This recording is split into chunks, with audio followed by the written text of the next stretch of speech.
Mucho gusto, profesora. Mi nombre es Noah Josep Gras de la Cruz y el día de hoy voy a hablarles sobre la postura que nosotros hemos adquirido ante la controversia que hemos elegido.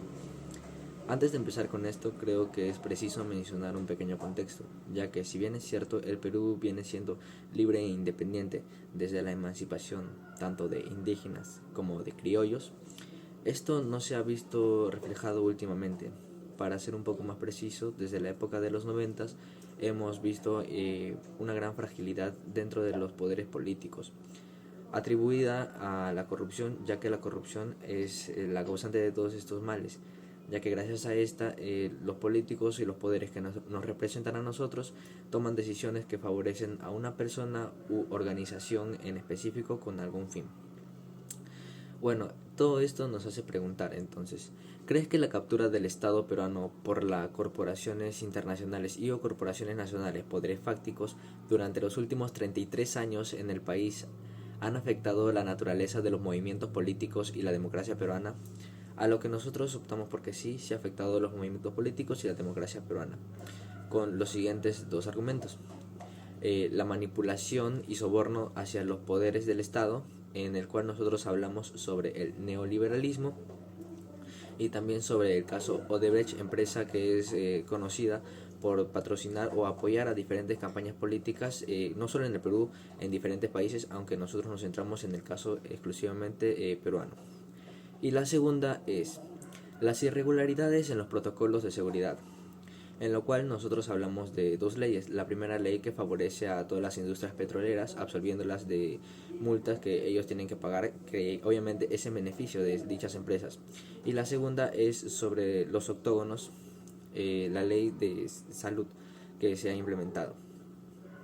Mi nombre es Daniela Rojas y para responder la segunda pregunta sobre cuáles son los autores que utilizamos como grupo y cómo apoyaron en el desarrollo de nuestro ensayo, comenzaré mencionando al primer autor.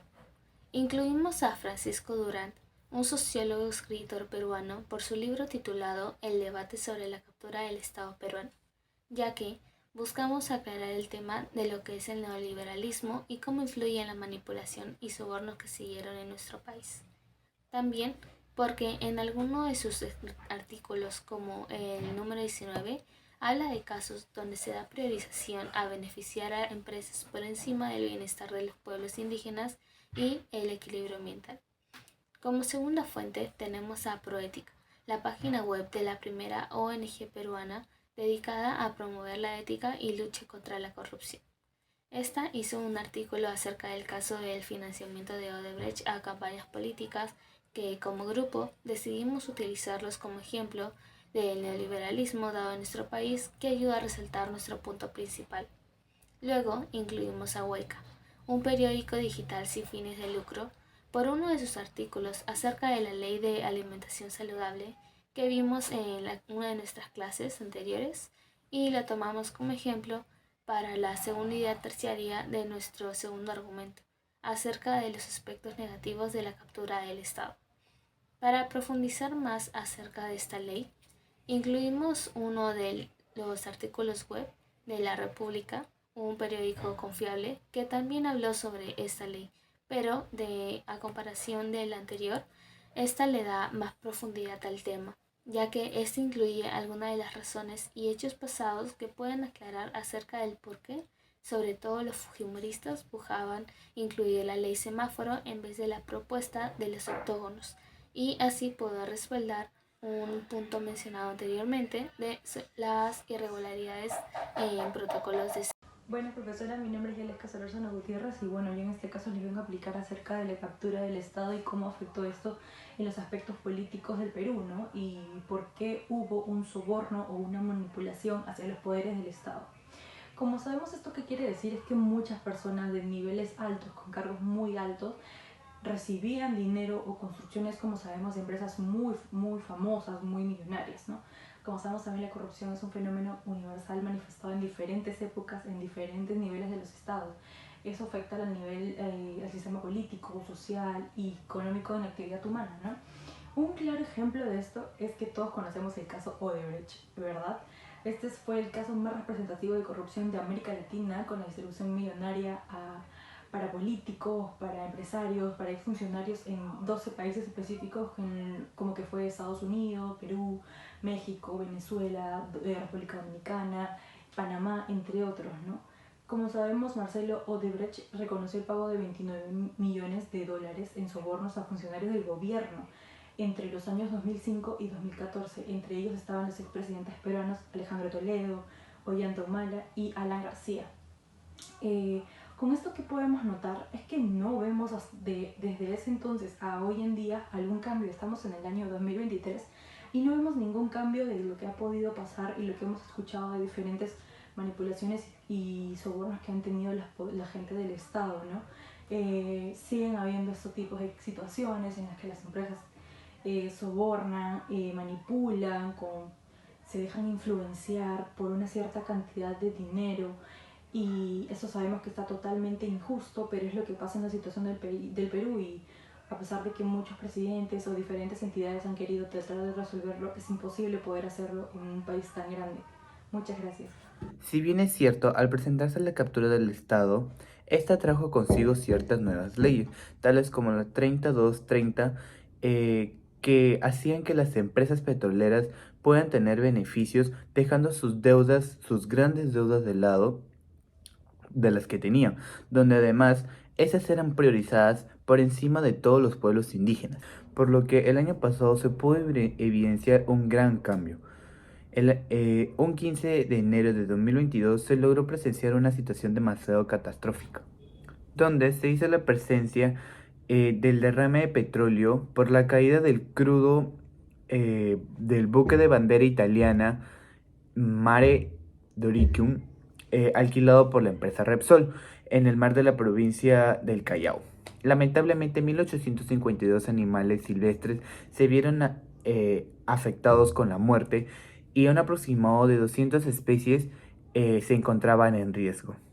Asimismo, más de 6.000 personas y 1.600 pescadores artesanales se vieron afectados frente a ese suceso, ya que el derrame de petróleo hizo que hubo una gran contaminación del mar y realmente una gran cantidad de biodiversidad marina muriera, como también afectaba a los pescadores detuviendo su actividad que ellos realizaban.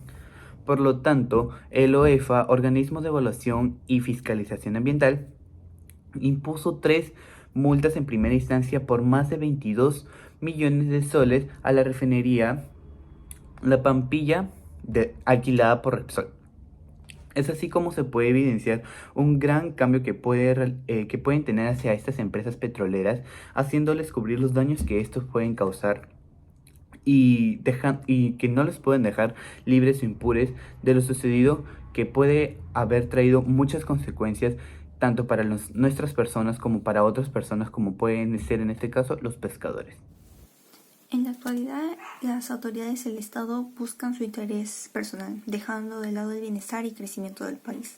Tales son los casos de impartir leyes en beneficio a estas corporaciones. Un ejemplo claro es la Ley 3230.